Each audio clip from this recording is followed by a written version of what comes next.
Hello மக்களே, இன்னைக்கு weekend எபிசோடில் விஜய் சேதுபதி சார் கிட்டேருந்து நம்ம என்னெல்லாம் எக்ஸ்பெக்ட் பண்ணுறோங்கிறத பார்க்கலாம். ஃபஸ்ட்டே விஜய் சேதுபதி சாரை ரோஸ்ட் பண்ணதாங்க. போன வாரம் வீக்கெண்ட் எபிசோட் முடிஞ்ச உடனே நைட் லைவை பார்த்தீங்க அப்படின்னா கானா வினோத், எஃப்ஜே, அமித் அண்ட் கம்ருதீன் இவங்க 4 பேருமே ஹோஸ்ட்டை பயங்கரமாக காமெடி பண்ணியிருப்பாங்க. பேசவே விட மாட்டுறாங்க. நீங்கள் உட்காருங்க அப்படின்னு சொல்கிறாங்க. அப்புறம் எஃப்ஜே சொல்லியிருப்பாங்க, இப்போலாம் நான் அவகிட்ட ஒன்றும் பேசுகிறதே இல்லை, அவர் உட்கார சொன்னால் ஓகேன்னு சொல்லிடுவேன், அவர் ஏதாச்சும் சொன்னார்னா ஓகே அண்ணா ஓகேன்னு சொல்லி உட்காந்துக்குவேன் அப்படிங்கிறது இப்போ நக்கலாக பேசியிருப்பாங்க. இதை கண்டிப்பாக கேட்டே தாங்க ஆகணும். ஆனால் இது கேட்பாங்களான்னு கேட்டால் எனக்கு தெரியல. அப்புறம் இந்த வாரம் ஃபுல்லாகவே இருந்த ஒரு இஷ்யூ என்னன்னு பார்த்தீங்கன்னா சாண்ட்ரா தாங்க. சாண்ட்ரா யாருக்கிட்டையுமே பெருசாக மிங்கிள் ஆகலை. அவங்களாவே தனிமைப்படுத்தி போய் உட்காந்துட்டாங்க. எப்போவுமே அழுதுட்டு இருந்தாங்க. யார் அவங்கக்கிட்ட பேச போனாலும் மூஞ்சில் அடித்த மாதிரி பேசி அனுப்பிடுறாங்க. தேவையில்லாத விஷயங்களை பிரச்சனையாக்கி அது ஒரு கண்டென்ட் பண்ணிகிட்டு இருந்தாங்க. ஸோ பார்க்குறதுக்கே ஒரு சுவாரஸ்யமாகவே இல்லை, எரிச்சலாக இருந்துச்சு. நீங்கள் பார்த்தீங்கன்னா யூடியூப் ரிவ்யூவர்ஸ் எல்லாருமே கழுவி ஊற்றிருப்பாங்க சாண்ட்ராவை. ஸோ இன்றைக்கி விஜய் சேதுபதி சார் அவங்கள என்ன கேட்க போகிறாங்கன்னு தெரியல. ஆனால் நீங்கள் ப்ரோமோ பார்த்தீங்க அப்படின்னா அட்வைஸாக தான் அகெயின் சொல்லியிருப்பார். ப்ரோமோவில் பெருசாகவே எதுவும் இருக்கிற மாதிரி தெரியல.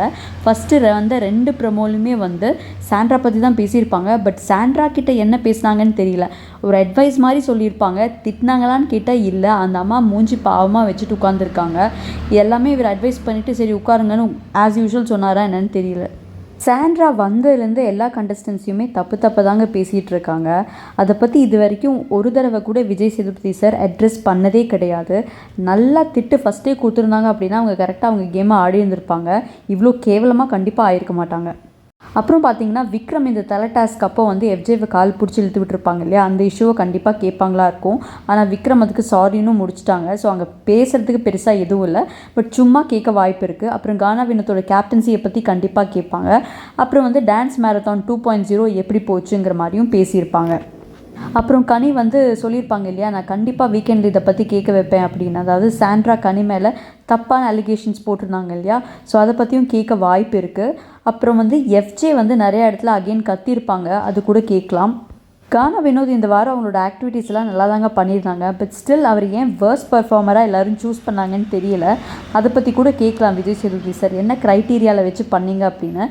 ஏன்னா சம் ஆஃப் தி கண்டஸ்டன்ஸ் இந்த டாஸ்க்குக்கு முன்னாடியே டிஸ்கஸ் பண்ணியிருப்பாங்க. அதாவது கானா வினோத் வேர்ஸ்ட்டாக போயிட்டார் அப்படின்னா அடுத்த வாரம் தலை டாஸ்க்கு அவருக்கு வர வாய்ப்பு இல்லை.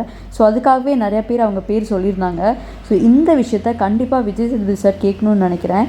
ஏன்னா அவங்க எல்லாருமே ஒரு குரூப்பிசம் ஃபார்ம் பண்ணி இவர் அடுத்த வாரம் தலையாகக்கூடாதுன்னு பிளான் பண்ண மாதிரி தான் இருந்துச்சு. ஸோ இதை கண்டிப்பாக கேட்கணுன்னு நினைக்கிறேன்.